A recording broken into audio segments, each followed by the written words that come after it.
वहाँ पे 12 से 13 साल के बच्चे प्रोटेस्ट कर रहे हैं। It is not possible. हमारे को हिंदू राष्ट्र चाहिए। स्टूडेंट्स की इतनी हिम्मत नहीं होती है या फिर वो इतना बड़े लेवल पे प्रोटेस्ट नहीं कर सकते without any back support. Sir मैं तो ये कहना चाहूँगा कि नेपाल ही क्या, इंडिया भी हिंदू राष्ट्र बनना चाहिए हमारा। यूथ को बहुत जल्दी मैनिपुलेट कर दिया जाता है। इस्लामिक कंट्रीज भी कहाँ अलाउ करती हैं नॉन मुस्लिम्स को अपने उसमें रहने के लिए। मोदी जी आई ही इसी थॉट के साथ है कि हिंदू राष्ट्र होना ही चाहिए। अगर वहाँ के लोग चाहते हैं कि हिंदू राष्ट्र हो तो दिक्कत क्या है? वहाँ के एक्स प्राइम मिनिस्टर की वाइफ को जिंदा जला दिया गया है। पूरी दुनिया में अगर एक हिंदू राष्ट्र या 2 हिंदू राष्ट्र बन गए तो इसमें क्या दिक्कत आ जाएगी? अगर उसका बंटवारा नहीं होता तो आज ये हिंदू राष्ट्र कहलाता और विश्व का सबसे बड़ा हिंदू राष्ट्र होता। देखा जाए तो नेपाल में 20% माइनॉरिटी होगी। बहुत सारी दुनिया में इस्लामिक देश हैं जिन्हें पूरा इस्लामिक घोषित किया गया है।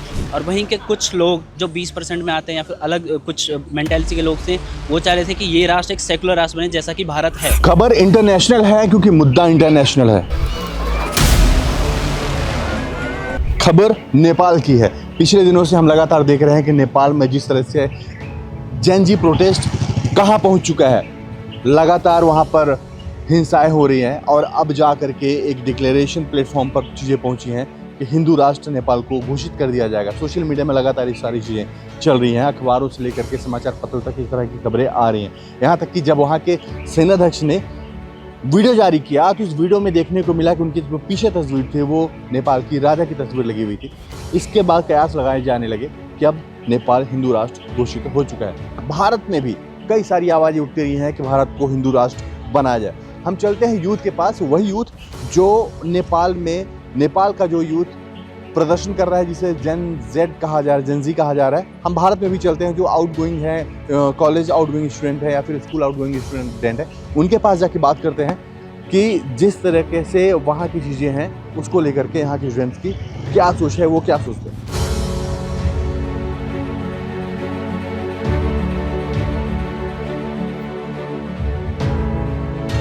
नेपाल की जो स्थिति है युवा कैसे देखता है, आप लोग कैसे देखते हैं? ठीक है, जो अभी स्थिति है नेपाल की वो ये है कि वहाँ बहुत प्रोटेस्ट चल रहा है स्टूडेंट का, एंड मेनली स्टूडेंट्स को शो किया गया है इसमें कि स्टूडेंट के द्वारा शुरू किया गया प्रोटेस्ट है जिनका नाम जेन जी बड़ा फेमस सुनने में आ रहा है। बट मेरा इसमें क्या सोचना है कि स्टूडेंट्स की इतनी हिम्मत नहीं होती है या फिर वो इतना बड़े लेवल पे प्रोटेस्ट नहीं कर सकते विदाउट एनी बैक सपोर्ट। सो उनका कोई ना कोई बैक सपोर्ट ज़रूर है जिसके करके वहाँ का पार्लियामेंट चल गया, वहाँ के सुप्रीम कोर्ट, वहाँ के एक्स प्राइम मिनिस्टर की वाइफ को जिंदा जला दिया गया है। इस हद तक का प्रोटेस्ट ले जाना सिर्फ स्टूडेंट्स ओनली नहीं कर सकते। तो इसमें एक और बात भी, एक और नज़रिया भी है कि उसे एक हिंदू राष्ट्र बनाने की कोशिश चल रही थी बहुत पहले से ही। वहाँ की पॉपुलेशन लगभग 80% हिंदू है वहाँ पे। सो वहाँ ये चाह रहे थे कि ये एक हिंदू राष्ट्र बन जाए। और वहीं के कुछ लोग जो 20% में आते हैं या फिर अलग कुछ मेंटालिटी के लोग थे, वो चाह रहे थे कि ये राष्ट्र एक सेकुलर राष्ट्र बने जैसा कि भारत है। तो इसी करके जो विवाद चल रहा था बहुत सालों से, 2022 में भी इसकी कोशिश की गई कि इसको इस प्रोटेस्ट को एक दिया जाए, एक्शन में लाया जाए, भयावह रूप दिया जाए, बट वो पॉसिबल नहीं हुआ। बट इस बार उन्होंने कर दिखाया वो, और अभी देखते हैं क्या होता है। ये सारी चीज़ें ऐसे चल रही हैं। नेपाल की जो स्थिति है आप लोग सोशल मीडिया में देख रहे हैं, सोशल मीडिया में सबसे ज़्यादा इन्वॉल्व रहने वाली आपकी जनरेशन है फिलहाल पर, और नाम भी बड़ा अच्छा दिया गया है, जेन जी, है ना।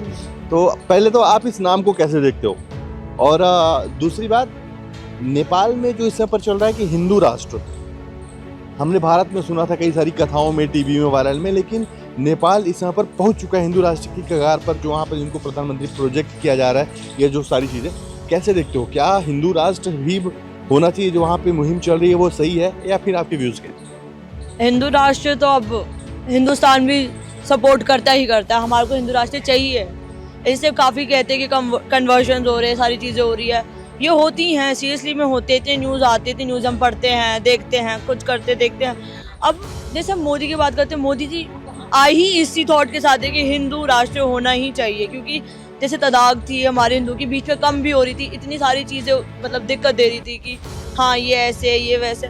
नेपाल में अगर लोग चाहते हैं कि उनको हिंदू राष्ट्र ही चाहिए तो वो हिंदू राष्ट्र की मांग अच्छे से कर सकते हैं। और जेन जी लोग वो लोग हैं, उनके पास अपने थॉट्स है, अपना दिमाग है, इतने सारे वो पढ़ते हैं, इतना देखते हैं, इतना चीज़ों को समझते हैं, और कहते हैं कि यार हाँ ये है वो, बट बात वो नहीं होती। बात ये कि आप किस चीज़ में हो, क्या सोचते हो, क्या मतलब एक ओपन माइंड है, कोई दबाव नहीं बना सकता अब जेन जीज पे। वो तो अपने पेरेंट्स को भी आजकल कहते हैं कि हाँ अब जो कह रहे हो सही कह रहे हो, बट वो करते अपने मन के। तब हम हमारे को लगता है कि मतलब अगर हमारे को हिंदू राष्ट्र चाहिए तो वो चाहिए। बाकी जो 20% या जो 23% है उनको जैसे कुछ हमारे को जैसे कुछ लोग थे उनको जैसे कोटा मिल गया, यू कैन गिव कोटा, वो एक टाइप का सेकुलर ही बन गया। बट चीज़ें आप एक किसी पे थोप नहीं सकते हैं चीज़ें कि हाँ हमें सेकुलर ही बनाना है, सेकुलर।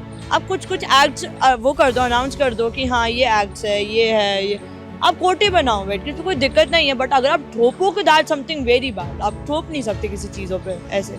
अभी वहाँ पे प्रोटेस्ट के दौरान ऐसा हुआ कि एक मुस्लिम इलाका था जहाँ से हजारों मुस्लिम को पूरी बस्ती खाली करा दी गई, वहाँ पर ले जाके डंडे और बंदूक के बल पर बाहर निकाल दिया गया, भगा दिया गया। बट फिर तो वो ह्यूमन राइट्स पे ही दिक्कत है ना। फिर ह्यूमन राइट्स आप किसी के हार्म नहीं कर सकते। बट यही बात है कि अब बांग्लादेश और पाकिस्तान से इतने सारे आए हैं लोग, एकदम आप ये भी नहीं कर सकते कि मतलब ज़बरदस्ती रिफ्यूजीज़ को रखो। अगर वो रहना चाहता है उनको रख लो, कोई दिक्कत नहीं है। बट एकदम ऐसा आप बाहर फेंक दोगे फिर तो उनकी ह्यूमन राइट्स में भी दिक्कत आएगी, फिर तो UN में भी चीज़ें जाएंगी। बात सारी यही है कि आप ह्यूमन राइट्स को ही सारे एक्सप्लॉइट कर रहे हो, बाकी तो कोई और दिक्कत ही नहीं है। आप उनको कोटा दे दो ना, बट ये है कि आपको ध्यान भी रखना पड़ेगा फिर उन लोगों का ढंग से। इस्लामिक कंट्रीज़ भी कहाँ अलाउ करती हैं नॉन मुस्लिम्स को अपने उसमें रहने के लिए। और अगर नेपाल की बात की जाए तो नेपाल तो पहले से भी हिंदू राष्ट्र था और अभी भी है।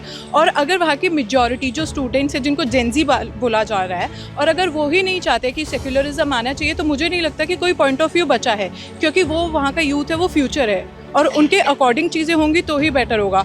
मुझे नहीं लगता कि अगर सेक्युलरिज्म आ भी गया और ऐसे दंगे ये सब कुछ होता रहा तो क्या डेवलपमेंट रह जाएगी। फिर आप सेक्युलरिज्म को सपोर्ट कर सकते हो या तो आप अपना नेशन बचा सकते हो। और इस्लामिक कंट्रीज़ के लिए और भी तो चीज़ें हैं ना, और कंट्रीज़ भी हैं, वो वहाँ जाकर रह सकते हैं। देखा जाए तो नेपाल में 20% माइनॉरिटी होगी, है ना। बट ऐसा तो नहीं है कि वहाँ पे ये बात तो सामने आ ही रही है कि हर कोई माइनॉरिटी को तंग नहीं करता है। अगर कुछ मेंटलिटी के लोगों की वजह से जो पर्टिकुलरली अपनी थिंकिंग को लेकर कुछ लोगों को तंग करते हैं, तो उसके ऊपर हम पूरे एक नेशन को, पूरे एक स्टेट को इल्ज़ाम नहीं लगा सकते कि वो पूरी माइनॉरिटीज़ को ही परेशान करते होंगे। और अगर वो लोग खुश हैं वहाँ रहकर, सिर्फ चुनिंदा लोगों को छोड़कर, तो उनके पीछे तो हम सारे डिसीजंस नहीं ले सकते हैं। तो देयर इज़ नो नीड कि हम किसी को पर्टिकुलरली किसी चीज़ में बांध के रखें कि भाई हिंदू राष्ट्र ही कर दो या सेकुलरिज्म कर दो।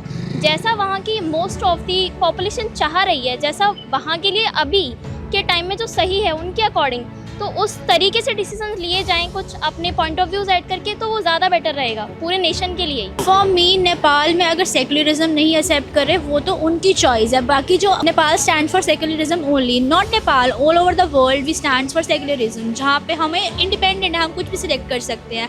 और रही बात प्रोटेस्ट करने की वहाँ पे, तो ऐसा कैसे हो सकता है कि वहाँ पे 12 से 13 साल के बच्चे प्रोटेस्ट कर रहे हैं? It is not possible. अगर पॉसिबल है भी तो उसके पीछे कुछ तो एक स्ट्रॉन्ग रीज़न रहा होगा कि लोग वहाँ पे ऐसे क्यों प्रोटेस्ट कर रहे हैं। और अगर कर भी रहे हैं तो शायद उनके लिए वही सही हो, वही चाहते हो कि उनका हिंदू राष्ट्र बने और ये सब हो। और वो वहाँ पे जो काठमांडू पे जो उनके मेयर है, वो जहाँ के उनके वो लोग जो है वो जब strongly Hindu and they wanted to be converted into Hindu और हिंदू राष्ट्र, तो इसमें हमारे साइड से तो कोई भी प्रॉब्लम नहीं होनी चाहिए और ये इतना बिग इशू नहीं है फॉर मी। सर मैं तो ये कहना चाहूँगा कि नेपाल ही क्या, इंडिया भी हिंदू राष्ट्र बनना चाहिए हमारा, क्योंकि मेजॉरिटी ज़्यादा हिंदुओं की यहाँ पे।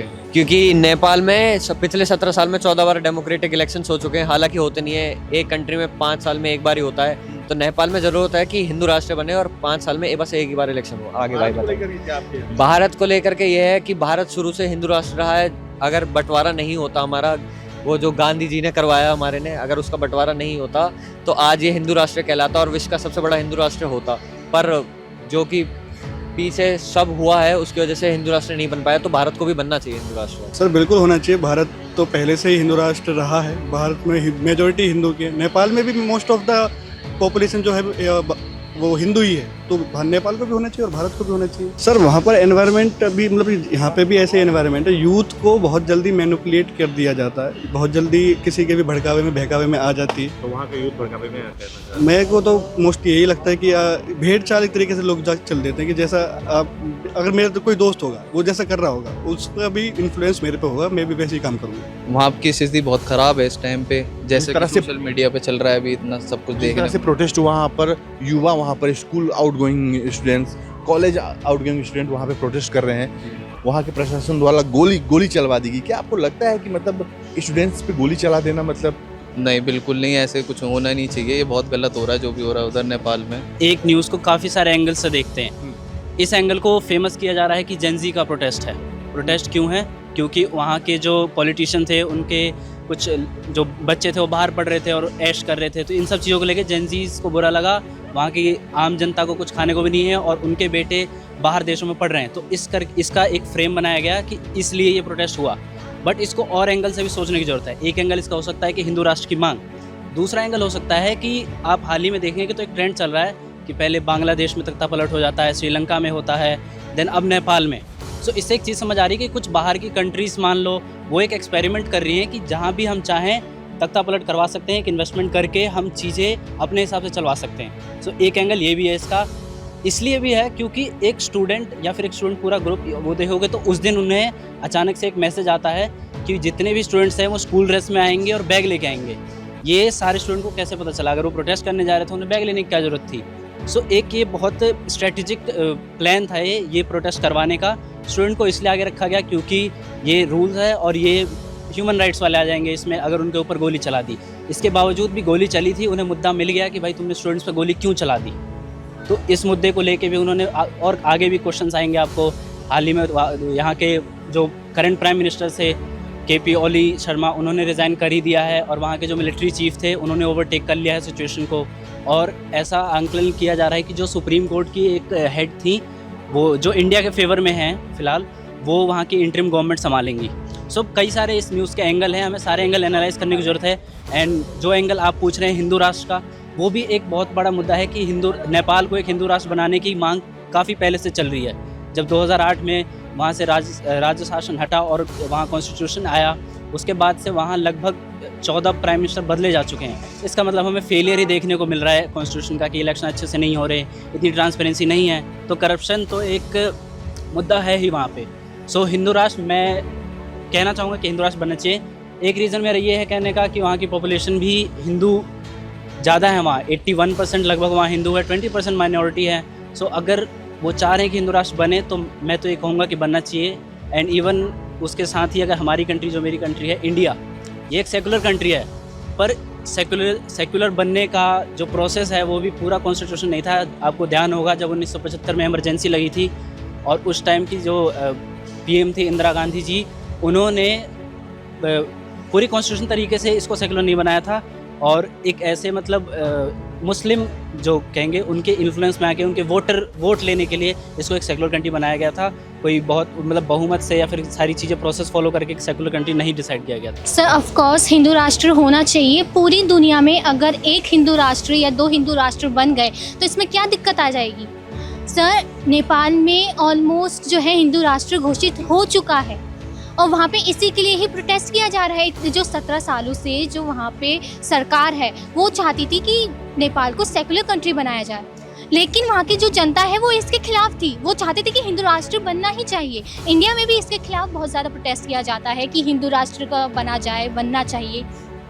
तो ऐसे भी मैं यही कहना चाहूँगी कि नेपाल में भी जो ये प्रोटेस्ट हो रहा है तो कहीं ना कहीं मैं इससे सहमत हूँ कि हाँ ये सही है, क्योंकि हिंदू राष्ट्र का बनना पूरी दुनिया में वो ज़रूरी है। बहुत सारे दुनिया में इस्लामिक देश हैं जिन्हें पूरा इस्लामिक घोषित किया गया है, तो अगर ऐसे ही 2 कंट्रियाँ लड़ रही हैं कि इसे हिंदू राष्ट्र घोषित करें तो मुझे तो नहीं लगता कि कोई ऐसा इशू होना चाहिए। जब उन पे इशू नहीं उठाए गए तो हमारे जो हिंदू राष्ट्र और ऊपर से वहाँ पे स्टार्टिंग से ही हिंदू रहे हैं, हमारे यहाँ पे भी हिंदू रहे हैं, तो अगर सब सहमत हैं, वहाँ सब सहमत है कि हिंदू राष्ट्र होना चाहिए, तो मेरी तरफ से तो सरकार को दिक्कत नहीं होनी चाहिए। कि अगर वहाँ के लोग चाहते हैं कि हिंदू राष्ट्र हो तो दिक्कत क्या है? अगर वहाँ के लोगों का ये ओपिनियन है, वो इसके लिए प्रोटेस्ट कर रहे हैं कि ये हिंदू राष्ट्र होना चाहिए, तो उसमें किसी को वो लाइक आवाज़ उठाने की या उनके विरोध जाने की कोई नीड है नहीं। और जैसे हम जानते हैं नेपाल से हमारे रिलेशन स्टार्टिंग से हमारे तो बहुत अच्छे रहे हैं। लाइक नेपाल के लिए हमें वीज़ा वगैरह भी नहीं चाहिए होता है, हम वहाँ से आ जा सकते हैं बिना वीज़ा के भी। और सेकेंडली हमने पहले भी जब चाइना कंट्रोल करता था नेपाल तिब्बत पे, तो तब भी हेल्प करी थी इंडिया ने। बट जो मेन वो ये है कि अगर वहाँ के लोग चाहते हैं तो प्रॉब्लम ना गवर्नमेंट को होनी चाहिए ना किसी और स्टेट को होनी चाहिए। भारत के लोग भी आवाज़ उठाते हैं, लगातार मांग कर रहे हैं कि हमें हिंदू राष्ट्र बनना चाहिए। तो सर अगर मेजॉरिटी, सर सब कुछ मेजॉरिटी पे डिपेंड करता है। अगर मेजॉरिटी जो चाहती है और वो सही है, क्योंकि हिंदू अगर वो लोग बनना चाहते हैं, हिंदू राष्ट्र चाहते हैं कि भारत हो, तो दिक्कत क्या है? अगर हमारी की मेजॉरिटी जो है वो हिंदू है। पाकिस्तान की अगर मैं बात करूँ तो वहाँ पे मेजॉरिटी मुस्लिम्स की है। अगर जो, और मेरे को लगता नहीं है जो यहाँ पे जो मुस्लिम है वो इसके विरोध होंगे कि हिंदू राष्ट्र नहीं बन चाहिए, क्योंकि जो है वो जानते हैं, वो रहे हैं स्टार्टिंग से यहाँ पे, तो वो पब्लिक ओपिनियन पे सब डिपेंड करता है। नेपाल के प्रोटेस्ट जो चल रहे हैं और नेपाल की जो स्थिति है उसको लेकर के भारत की युवाओं ने खुलकर अपने विचार दिए। उनके विचार जो थे, वहाँ के जो प्रोटेस्ट करने वाले स्टूडेंट हैं, उनके थॉट्स को बिल्कुल समझते हुए बातें कही हैं। भारत को लेकर के भी कई तरह की बातें चलेंगी। फिलहाल हमारी नज़र जो है तो बनी हुई है नेपाल की स्थिति पर बनी हुई है, क्या वहाँ पर चल रहा है, हर घंटे हर मिनट जो स्थिति बदल रही है वो हम लगातार अपडेट कर रहे हैं। कैमरा पर्सन प्रिंस के साथ हिंदुस्तान तहलका के लिए सुनील सुधाकर।